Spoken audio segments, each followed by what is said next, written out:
Well, hello there, good people. It's Sharon again. As a very brief follow up to the last video, and then we'll move on to today's topics.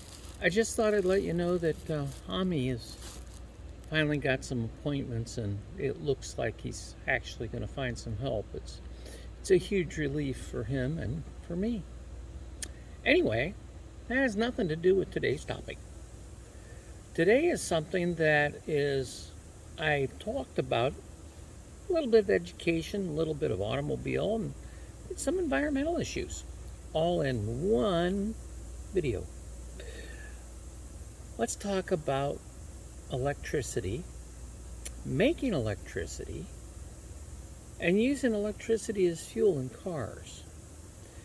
Well, on the surface, that all sounds really, really, really good. Yeah, it does.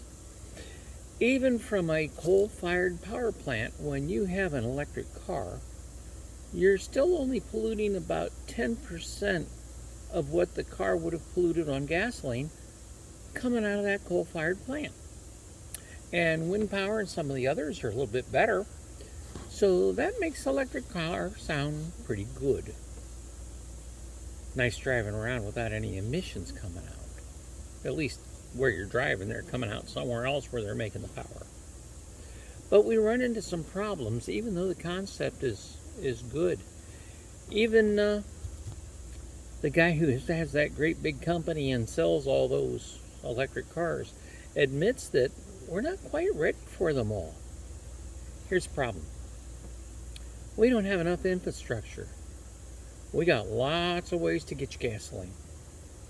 We don't have that many ways to get that much electricity. If everyone was driving electric cars, the load on the grid and the power demands and stuff would be an impossible thing to keep up with. We can't do it. So we can't go full tilt electric right away. It's a gradual thing. Everything was a gradual thing. The automobile was a gradual thing to begin with. Now the government's making standards and saying, by 2025 or 2035, depends on who you're listening to, no more gasoline. Well, keep a couple things in mind. One, that only applies to brand new cars. Here's the kicker. It doesn't apply to brand new trucks. Ford is looking at becoming the Ford Truck Company and not making a car. Therefore, they get tax breaks and production breaks and all kinds of things to build their vehicles. Well, wait a minute, you say. Ford's got the new Mustang. That's electric.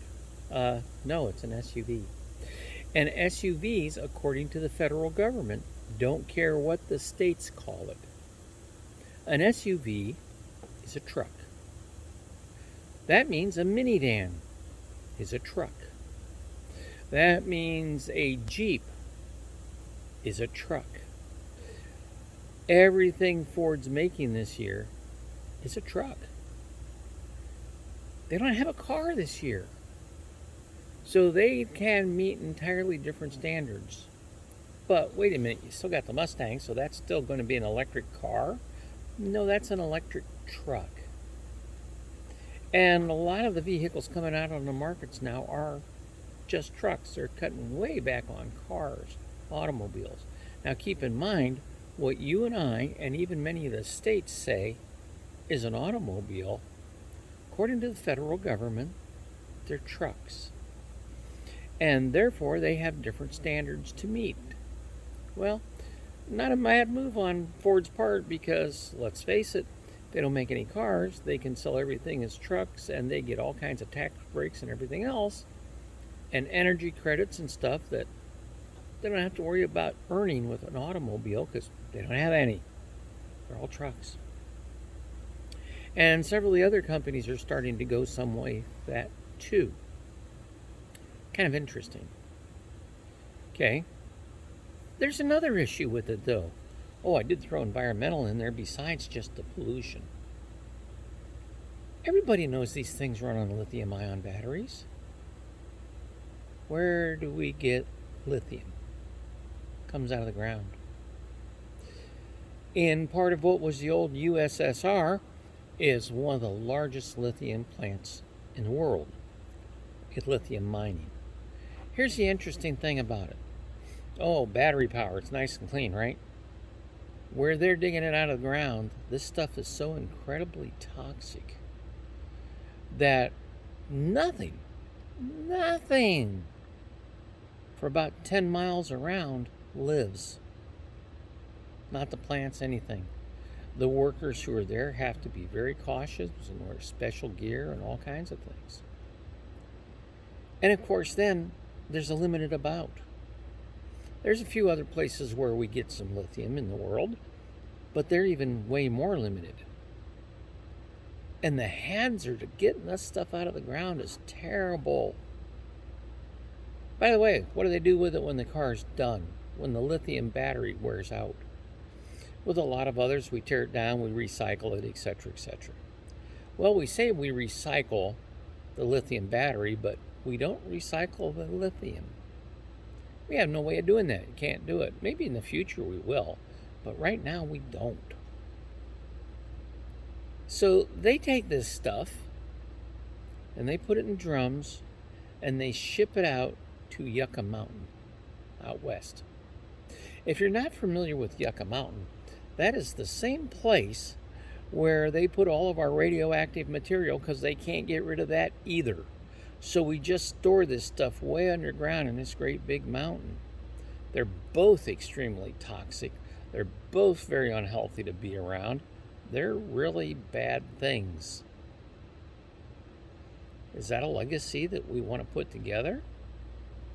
Is that better than the pollution that the vehicles make on gasoline or diesel? I kind of don't think so. How do you get rid of the radioactive waste? We hide it down in a great big mountain and pretend it's not there. And that's what we're doing with lithium. We can't recycle it, we can't renew it, we can't reuse it. Not with any technologies we have now. Now, I'll grant you there's some research on batteries that is just amazing. Oh, I hope they come through with it. I really, really do. It's an organic-based battery. I'd give you more details, but nobody has seemed to release it that I have seen yet.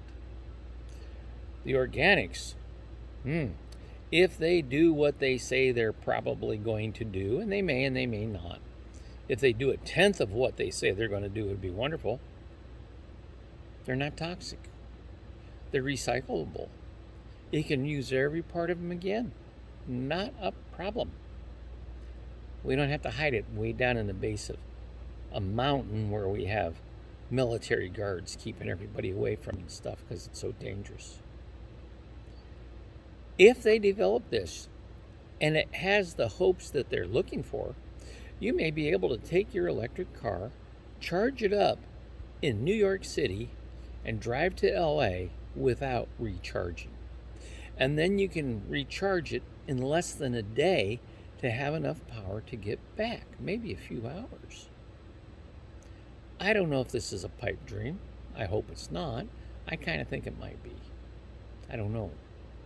I'm really crossing my fingers and hoping. I mean, if you could just plug it in Cleveland and go to Cincinnati and back without recharging, still have enough to go to work the next day, then you plug it into your outlet at home and charge it up in a few hours and you got a full charge and you're ready to go again. This would be nice. Oh, then there's that recharging electric cars.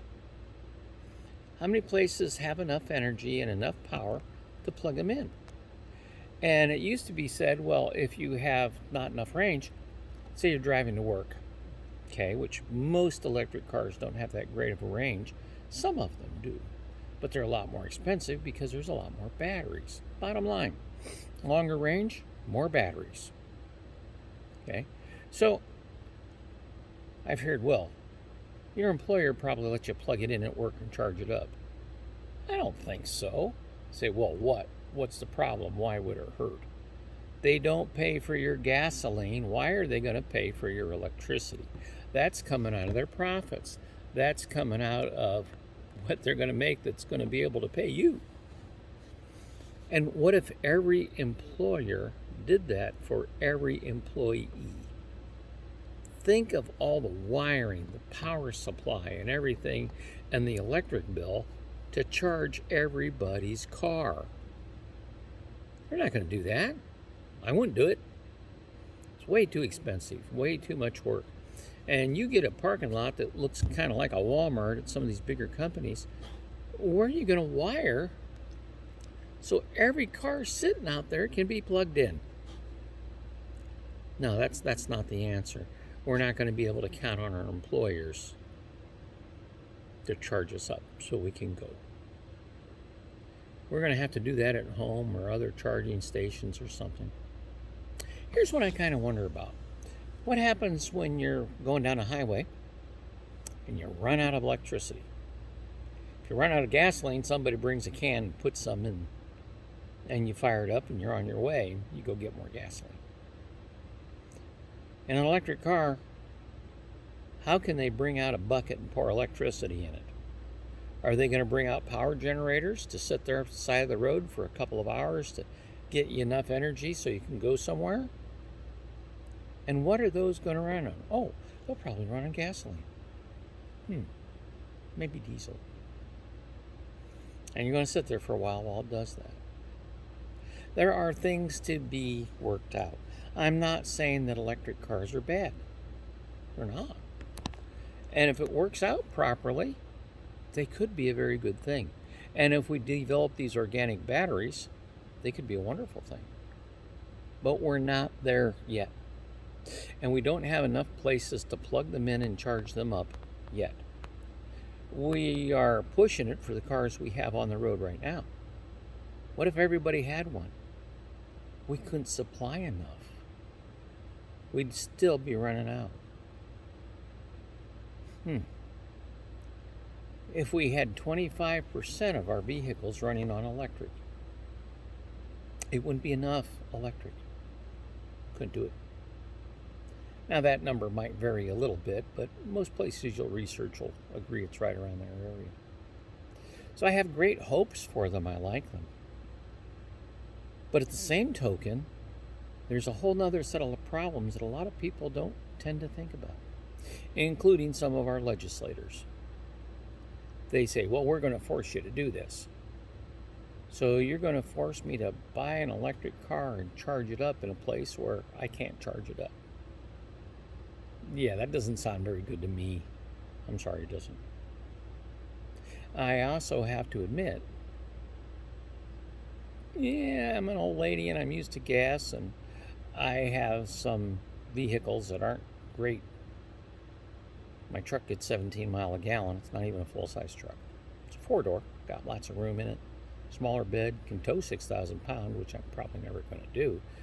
It's a 4-wheel drive, and I'm too old to dig out and shovel and push in the snow. I tried it last year. With my heart condition, I can't do it. So I got a 4-wheel drive, and that's very nice. There are 4-wheel drive electric cars out there. Not very many, but they're starting to come out. So that's pretty cool. I wonder how long they'll go on a charge. Because a 4-wheel drive is going to use more energy, whether it's gas or diesel or electricity. I'm not sure where we're going. I'm just cautioning, we got a lot of good ideas. Some of them have turned out to be not so good ideas. Storing all that lithium in a mountain. Highly toxic, poisonous, not repairable stuff. Just like atomic waste. Could be an issue. Not many people are talking about diesel. It is possible to have a small automobile with a turbo on it and run it on diesel fuel and get 50% to double the mileage that we're getting out of some other cars. Guess what? That's not far-fetched technology. As a matter of fact, it's here if you want to count Europe. Europe does that now. Just some thoughts. Let's see where it's going. See what happens. Just my opinion. You have a good evening.